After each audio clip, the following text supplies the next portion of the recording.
ഈ ലോകത്ത് ഞാൻ കഴിച്ചിട്ടുള്ളതിൽ വെച്ചിട്ട് ഏറ്റവും ഇഷ്ടപ്പെട്ട ഫുഡ് ഏതാണെന്ന് ചോദിച്ചാൽ ഒരു സംശയമില്ലാതെ എനിക്ക് പെട്ടെന്ന് പറയാൻ പറ്റുന്ന ഒരു സാധനമാണ് ഈ കല്ലുമ്മക്കായ നിറച്ചത്. ഇതിൽ തന്നെ ഏതാണെന്ന് ചോദിച്ചാൽ ഉമ്മ ഉണ്ടാക്കുന്ന കല്ലുമ്മക്കായ നിറച്ചതാണ് ഞാൻ കഴിച്ചിട്ടുള്ളതിൽ വെച്ചിട്ട് ഏറ്റവും ടേസ്റ്റ് ഉള്ളത്. ഉമ്മ ഉണ്ടാക്കുന്നത് നമ്മൾ ഈ കുറ്റ്യാടി ഭാഗത്തൊക്കെ ഉള്ളവർ ഉണ്ടാക്കുന്ന പോലത്തെ ഒരു സ്റ്റൈലിലാണ്. അതുപോലെ തന്നെയാണ് ഞാനും ഉണ്ടാക്കാറുള്ളത്. അപ്പോൾ ഇത് നാട്ടിൽ നിന്ന് കൊണ്ടുവന്ന കല്ലുമ്മക്കായാണ്. അത് നമ്മളവിടെ വെള്ളത്തിലിട്ട് വെച്ചു. അപ്പോൾ നമുക്ക് കല്ലുമ്മക്കായ നിറച്ചത് എങ്ങനെയാണ് ഉണ്ടാക്കുകയെന്ന് നോക്കാം. അപ്പോൾ നമ്മുടെ കല്ലുമ്മക്കായ അവിടെ വെള്ളത്തിലിട്ട് വെച്ചല്ലോ. ഇനി നമുക്ക് ആ സമയത്തിന് അരിയും കൂടെ ഒന്ന് പുതിർത്താൻ വേണ്ടിയിട്ട് വയ്ക്കാം. ഇവിടെ പൊന്നിയരിയാണ് എടുക്കുന്നത്. 3 കപ്പ് പൊന്നിയരിയാണ് എടുത്തിട്ടുള്ളത്. അപ്പോൾ ഇത് വേണമെങ്കിൽ ഈ ഒറോട്ടിപ്പൊടിയൊക്കെ കിട്ടുമല്ലോ, അതുകൊണ്ട് വേണമെങ്കിലും ഉണ്ടാക്കാം. പക്ഷേ അതിനേക്കാളും കുറച്ചും കൂടെ ആ ഒരു കുറ്റ്യാടി സ്റ്റൈലെന്ന് മാത്രമല്ല, എൻ്റെ ഒരു അഭിപ്രായത്തിൽ കുറച്ചുകൂടെ ഒരു രുചികരമായിട്ടുള്ളതും ഇങ്ങനെ അരി അരച്ച് ഉണ്ടാക്കുമ്പോഴാണ്. അപ്പോൾ 3 കപ്പ് പൊന്നിയരി എടുത്തു. എന്നിട്ട് അതിലേക്ക് ചൂടുവെള്ളമാണ് ഒഴിച്ചു വെക്കേണ്ടത്. പക്ഷെ നമ്മളൊരു കൈ ഇങ്ങനെ കുത്തുന്ന വിധത്തിൽ ചൂടുള്ള അത്ര ചൂട് മതി. ആ ഒരു ചൂടിലുള്ള വെള്ളം അതിലേക്ക് ഒഴിച്ചവിടെ വെക്കാം.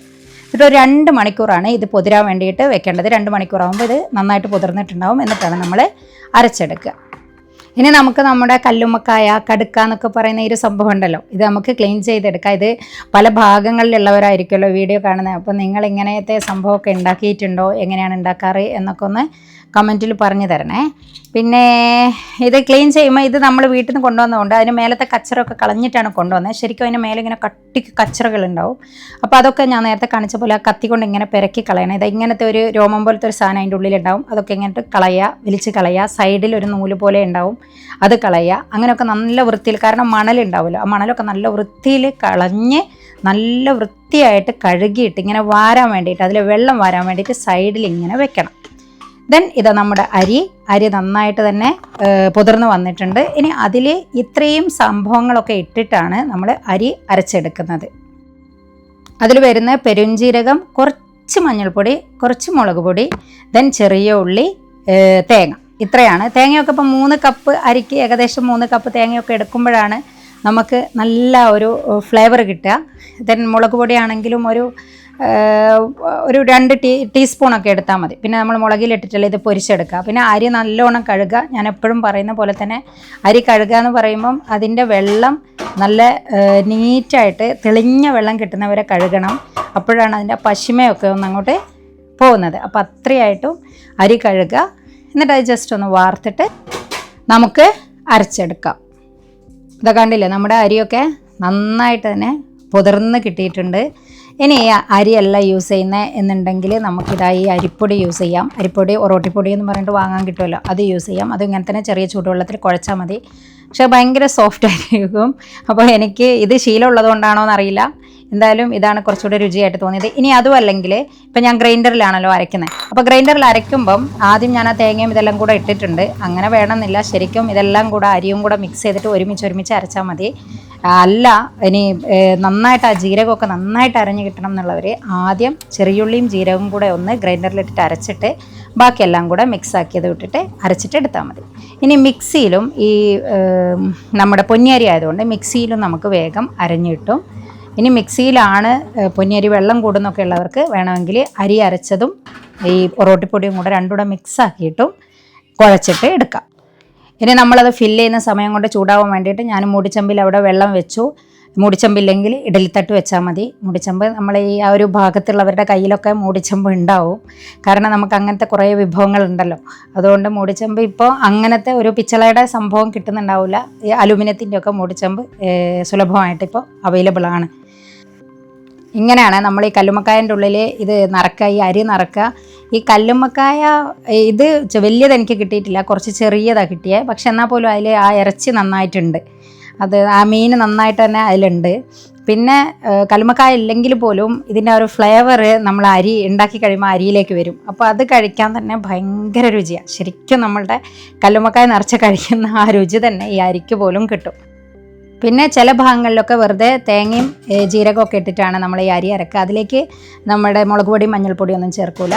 ജസ്റ്റ് തേങ്ങയും ഉള്ളിയും ഇതും കൂടെ അരിയും കൂടെ അരച്ചിട്ട് അങ്ങനെ ഫില്ല് ചെയ്യും. എന്നിട്ട് നമ്മൾ എന്തായാലും ഇത് മുളക് പൊടിയിൽ നല്ല കുറച്ച് സ്പൈസി ആയിട്ടുള്ളൊരു സാധനമാണല്ലോ ഇത്, അപ്പോഴല്ലേ നല്ല രുചി ഉണ്ടാവുക. അപ്പോൾ ഞാൻ ഒരു ഭാഗം ഉണ്ടാക്കിയിട്ട് അവിടെ വേവാൻ വേണ്ടിയിട്ട് വെച്ചു. എന്നിട്ട് ബാക്കിയുള്ളതും കൂടെ ഇതുപോലെ തന്നെ ഫില്ല് ചെയ്യുക. ഇത് കുറേ കല്ലുമ്മക്കായ ഇങ്ങനെ കുഞ്ഞതായതുകൊണ്ട് തന്നെ കുറച്ചധികം എണ്ണ ഉണ്ടായിരുന്നു. പിന്നെ ഇത് കഴിച്ചാൽ ഇങ്ങനെ മതിയാവാത്തൊരു സാധനമാണ്. ചെറുപ്പകാലത്തെ ഒരുപാട് ഓർമ്മകളൊക്കെ ഉള്ളൊരു സാധനമാണ് ഈ കല്ലുമ്മക്കായ. ഇതാ കണ്ടില്ലേ, കുറച്ച് നമുക്ക് വെന്ത് കിട്ടിയിട്ടുണ്ട്. ഇനി ബാക്കിയുള്ളത് ഇതുപോലെ തന്നെ ഇതിലേക്ക് വെച്ചിട്ട് വേവാൻ വേണ്ടിയിട്ട് വെക്കാം. നേരത്തെ ആ 3 കപ്പല്ലേ നമ്മൾ അരി എടുത്തിരുന്നത്, അത് ഇതിന് കറക്റ്റായിരുന്നു. കറക്റ്റായിട്ടും ബാക്കി അരിയൊന്നും ബാക്കിയാവുകയൊന്നും ചെയ്തിട്ടില്ല. നമുക്ക് ഫുള്ളായിട്ട് ഫില്ല് ചെയ്യാൻ വേണ്ടിയിട്ട് കിട്ടിയിട്ടുണ്ട്. പിന്നെ ആ അരിയൊക്കെ കുറച്ച് അധികം വെച്ചാലൊന്നും കുഴപ്പമൊന്നുമില്ല. കാരണം ഈ കല്ലുമ്മക്കായ എന്ന് പറയുമ്പോൾ നല്ല ഫ്ലേവർ പുറത്തേക്ക് വരുന്ന ഒരു സാധനമാണല്ലോ. അപ്പോൾ അതുകൊണ്ട് നമ്മൾ കുറച്ച് അരി കൂടിയാലും അതിൻ്റെ ഫ്ലേവർ മുഴുവനായിട്ടും അരിയിലേക്കൊക്കെ നന്നായിട്ട് തന്നെ കിട്ടും. അപ്പോൾ നമ്മളുടെ എല്ലാ കടുക്കയും ഇതാ നന്നായിട്ട് വെന്ത് വന്നിട്ടുണ്ട്. ഞാനിത് പണ്ടൊക്കെ പൊരിക്കുന്ന പോലെ തന്നെയാണ് പൊരിക്കുന്നത്. അതുപോലെ തന്നെയാണ് ഞാൻ പൊരിക്കാറുള്ളത്. അപ്പോഴേ ആ ഒരു കടുക്ക നിറച്ചതിൻ്റെ ആ ഒരു ഫീൽ മുഴുവനായിട്ടും കിട്ടും. അതുകൊണ്ട് തന്നെ നമ്മൾ എന്ത് ചെയ്യുന്നത് വെച്ചാൽ ഒരു കടുക്കേൻ്റെ ഇങ്ങനത്തെ തോടെടുത്തിട്ട് മറ്റേതിൻ്റെ ഉള്ളിലേക്ക് ഇട്ടിട്ട് അതിനെ മുഴുവനായിട്ടും ഇങ്ങനെ മാറ്റിയെടുക്കുക. അതായത് തോട് സെപ്പറേറ്റ് ആക്കി എടുക്കുകയാണ് ചെയ്യുന്നത്. കണ്ടില്ലേ, ഇതിലേക്ക് ആ പീസ് അപ്പോൾ ഇങ്ങനെ ഒട്ടിയിട്ട് കിട്ടും നമുക്ക്. പിന്നെ ഇപ്പോഴത്തെ കാലത്തൊക്കെ എസ്പെഷ്യലി ഇപ്പോൾ ഈ കല്ലുമ്മക്കായ കുറച്ചൊരു ഞാൻ പറയില്ല കുറച്ച് ബുദ്ധിമുട്ടാണല്ലോ കിട്ടാൻ. അപ്പോൾ അതുകൊണ്ട് ചിലപ്പോൾ ഇങ്ങനത്തെ ഇതിൻ്റെ ആ മാംസമൊക്കെ കുറവായിരിക്കും. അപ്പോൾ എന്താ ചെയ്യുകയെന്ന് വെച്ചാൽ ഈ തോലോട് കൂടെ തന്നെ അങ്ങോട്ട് പൊരിക്കുകയാണ് ചെയ്യുക. ഇപ്പോൾ ബീച്ചിൻ്റെ സൈഡിലൊക്കെ മിക്കവാറും അങ്ങനെയാണ് നമുക്ക് കിട്ടുന്നത്. അപ്പോൾ അല്ലാതെ ഇങ്ങനെ ആകുമ്പോഴാണ് എനിക്ക് കുറച്ചും കൂടെ ഒരു രസം തോന്നിയിട്ടുള്ളത്. ഉള്ളിലേക്കൊക്കെ ആ എണ്ണയും മസാലയും ഒക്കെ പിടിക്കുമല്ലോ അതിൻ്റെ മേലേക്കൊക്കെ, തോലുമേലാവില്ലല്ലോ. അപ്പോൾ അതുകൊണ്ട് ഇങ്ങനെ പറ്റുമെന്നുണ്ടെങ്കിൽ ഇങ്ങനെ തന്നെ നിങ്ങൾ ഉണ്ടാക്കി നോക്കിയാൽ മതി. കല്ലുമ്മക്കായ നിറച്ചെന്ന് പറയുന്നത് നമുക്ക് മാത്രമല്ല കേട്ടോ ഉള്ളത്.